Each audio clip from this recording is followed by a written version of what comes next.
सो ये सारी चीज़ें करा दी है तो डायरेक्ट क्वेश्चन आंसर पे अटैक करते हैं हम लोग। ठीक है, पहला सवाल है तुम्हारा, ध्यान से सुनना मेरे भाई। Why did Radhakrishnan bring to the presidency, यानी पहला सवाल कह रहा है कि डॉक्टर राधा कृष्ण को राष्ट्रपति के पद पर क्यों लाया गया था। तो इसका आंसर ध्यान पे सुनना। Doctor Radhakrishnan about to the presidency a mental equipments of a degree to erudition and wealth experiences rarely to be found of anywhere. मतलब राधा कृष्ण को इसलिए प्रेसिडेंसी में लाया गया था क्योंकि उनके पास इक्विपमेंट्स थी, डिग्रीज थी, एरुडिशन एंड वेल्थ था, यानी कि अनुभव था, अनुभव वाले मानसिक उपकरण लेकर आए थे, मतलब दिमाग था उनके पास। And experiences rarely to be found of anywhere, और शायद ही ऐसा कहीं मिलता, इसलिए उनको प्रेसिडेंसी के पद पे लाया गया था। आई होप कि आपको समझ में आ गया होगा। एंड अगला सवाल है, why did doctor Zakir Hussain take off, यानी दूसरा नंबर का सवाल कह रहा है कि डॉक्टर जाकिर हुसैन ने क्या शपथ ली थी।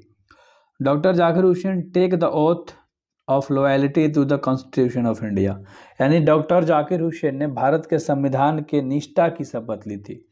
याद रहेगा ना, अच्छे से याद करो यार, सुनोगे ना चीज़ें याद होंगी। एंड आपका भाई है ना, आपका बहुत समय बचाएगा एंड अच्छे से याद भी कराएगा, आप notes banana. What is the business of education, यानी अगला सवाल है 3 नंबर का, शिक्षा का व्यवसाय क्या है, यानी कि शिक्षा का बिजनेस क्या है। तो the business of education is the process of growth of national culture and national character, यानी कि शिक्षा का व्यवसाय राष्ट्रीय संस्कृति एवं राष्ट्रीय चरित्र के विकास की प्रक्रिया है। याद रहेगा ना, तो चीज़ें अच्छे से याद किया करो मेरे भाई। एंड अगला सवाल है, what did doctor Zakir Hussain placed himself, यानी डॉक्टर जाकिर हुसैन ने खुद को क्या प्रतिज्ञा की थी, मतलब खुद से क्या प्रतिज्ञा की थी। Doctor Zakir Hussain placed himself to be loyalty of our past cultures, यानी उन्होंने ना अपने पास्ट कल्चर, यानी जो हमारी पुरानी संस्कृति बनाई गई थी ना, उसके प्रति उन्होंने, है ना, प्रतिज्ञा की थी, प्लेस्ड करी थी। The whole Bharat is my home, ये जो पूरी भारत है ना, जो भारत देश है, हमारा घर है। And he is placed to the work for the welfare of a peoples to our countries, and उन्होंने कहा था कि उन्होंने उन लोगों के कल्याण के लिए काम करने का संकल्प लिया था, यानी जो भारत के लोग हैं तो उनके कल्याण के लिए उन्होंने शपथ लिया था काम करने के लिए, उनके लिए। ठीक है, अगला सवाल है, what does work on one self means, what is it's end product, यानी तुम्हारा 5 नंबर का सवाल कर रहा है कि स्वयं पर काम क्या क्या मतलब है, यह अंतिम उत्पाद क्या है, यह अंतिम प्रोडक्ट क्या है, एंड प्रोडक्ट क्या है। तो आंसर सुनो अच्छे से, समझ में भी आपको आ जाएगा, कोई दिक्कत नहीं है, इस इजी सा क्वेश्चन है। The work oneself means to follow the urge towards moral developments as the free person and under a self impose discipline its end product of free moral personality, यानी अब इसका answer क्या कह रहा है, कह रहा है कि स्वयं पर काम करने का मतलब एक स्वतंत्र व्यक्ति के रूप में है जिसे विकास की दिशा में प्रयास करना है। Is the free to son under the self impose to discipline its process to free moral personality, यानी कह रहे हैं कि स्वयं के द्वारा लगाए गए अनुशासन के तहत इसका अंतिम उत्पाद हमारी नैतिकता व्यक्तित्व है, यानी कि हमारी जो पर्सनालिटी है ना, हम उस तरह से बनाएंगे, है ना, जो हमारी प्रोडक्ट है, डिसिप्लिन में रहकर, ठीक है, मोरल डेवलपमेंट्स करेंगे, विकास करेंगे अपने देश का, ठीक है, एक सही दिशा में जाएंगे। एंड सेल्फ इम्पोज्ड, यानी कि कर अनुशासन के तहत, तो इस तरह से हम अपने आप को ढालेंगे एंड देश हमारा उस तरह से आगे जाएगा। अगर हम लोग ऐसे हो जाएंगे तो डिसिप्लिन हो जाएंगे, अपने काम के प्रति फोकस हो जाएंगे, तो हमारा देश ऑफकोर्स आगे जाएगा।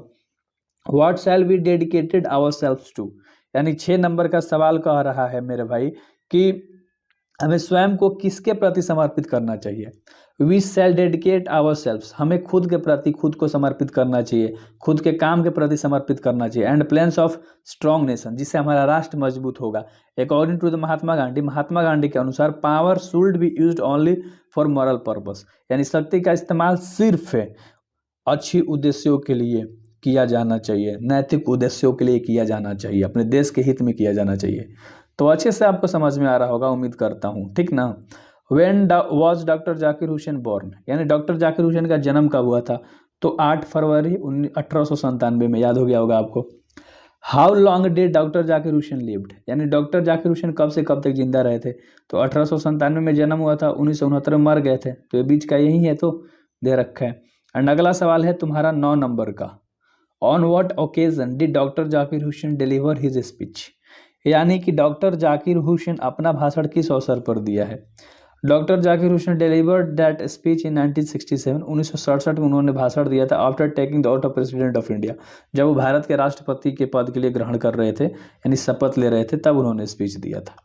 अगला, why does doctor Zakir Hussain call India the youngs, क्यों डॉक्टर जाकिर हुसैन हमारे भारत को यंग इंडिया कहते हैं? State of an ancient peoples, है ना।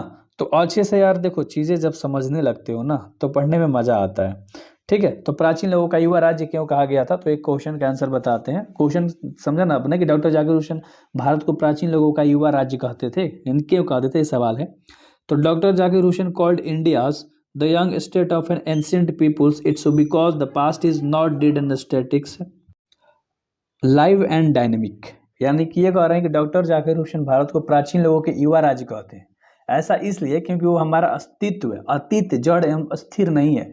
जो हमारा जड़ है, मतलब जड़, हमारी जो जड़ है वो अस्थिर नहीं है, यह जीवंत गतिशील है, समझ रहे हो ना।